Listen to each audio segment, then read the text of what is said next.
Yikes! The number of Americans who trust mainstream media has hit a new record low. Per a Gallup survey, only 31% of Americans say that they have a great deal or a fair amount of trust in the mass media. Media is now the least trusted civic and political institution surveyed by Gallup, Axios reports. In fact, more Americans say they've got a great deal or fair amount of trust in Congress, the Supreme Court, local and state governments, and the executive branch than in media. The stats mark a sharp shift from the early 2000s when more than half of Americans consistently said they trusted the media. Axios puts several reasons as possible causes of American skepticism. For one, former President Donald Trump. They say he drove record levels of Republicans to stop trusting the media. That said, Axios points out the gap has started to close as Democrats and independents have also lost trust in media in recent years. This year, for example, just 27% of independents and 54% of Democrats trust the media. The decline in trust has also been driven by the younger generations, who are more likely to get news from social media. Only 26% of Americans aged 18 to 20 trust the media. And in a concerning sign for American democracy in 2024, state and local governments are the only institutions that more than half of US adults say they trust. Reacting to the report online, Libs of TikTok wrote, quote, "This is what happens when the mainstream media turns into a propaganda arm for the Democratic Party. We're only able to talk about it and expose it because of X."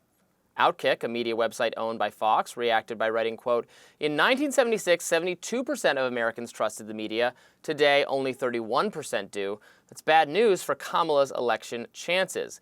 Outkick writer Bobby Burak goes on to blame the Hunter Biden laptop saga, COVID, President Biden's mental state, and censorship on social media for the lack of trust in Harris's biggest ally, the mainstream media.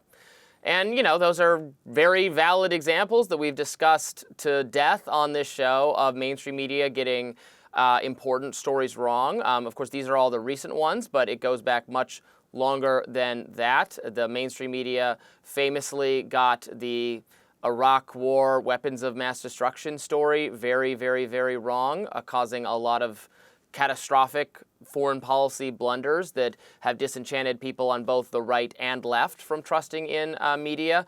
I would point back to those 70% trust numbers from the past and say, was that really justified? Did the media earn that trust then? Now, look, I think some criticisms of media today are overblown. Like, I always have to remind myself and other people that as much as conservatives are skeptical of, say, the New York Times, there are a lot of liberals who are skeptical of the New York Times. In fact, they think the New York Times is too pro-Trump. I see this sentiment expressed constantly. I think I did a radar on it a few weeks ago, which is just baffling to me. So anyway, there's a lot of distrust that I would say is somewhat justified, even if there's exaggerations here and there on both sides.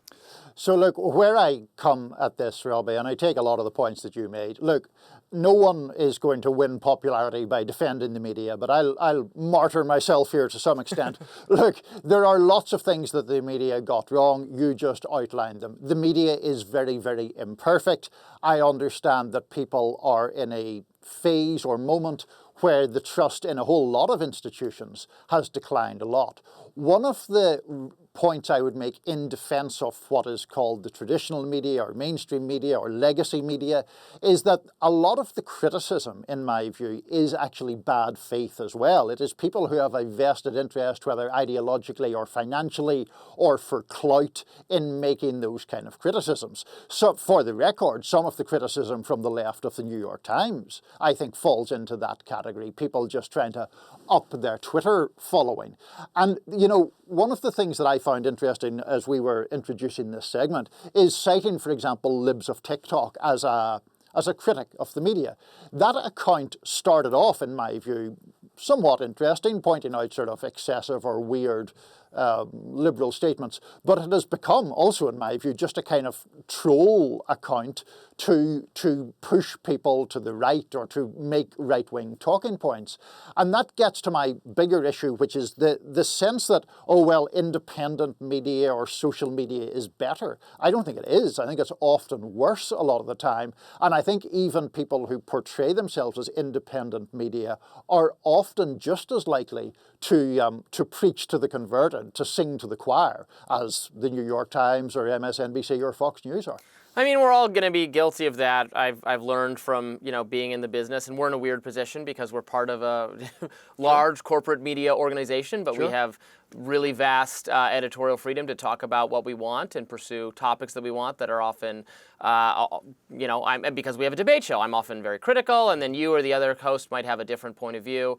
I think some of the biggest flaws and faults in mainstream reporting is often not the reporting itself, but how it's framed. I've noticed this particularly with the New York Times in a couple instances recently. One of them is this Kamala Harris plagiarism story, which we discussed yesterday and will likely discuss tomorrow in greater detail because I'm going to do a radar on it. But, the New York Times story does concede that it's plagiarism, but the headline is, conservative activist pounces or seizes on this story. The way they want to frame it is, oh my God, how dare conservatives notice this? Or even the reporting on the gang involvement in those Aurora, Colorado apartment complexes. New York Times had a really good, comprehensive story about it. The headline was, though, that this story is false or how Trump is spreading a false story. When you look in the details, it's there's a legitimate disagreement over how much of the blame here is the city's fault.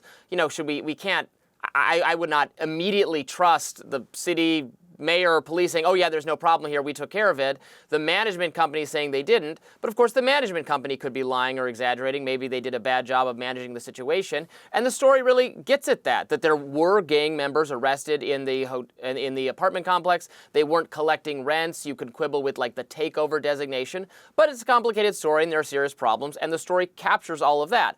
But the headline is, Trump, conservatives lying to you about this, and that's really what the failing is.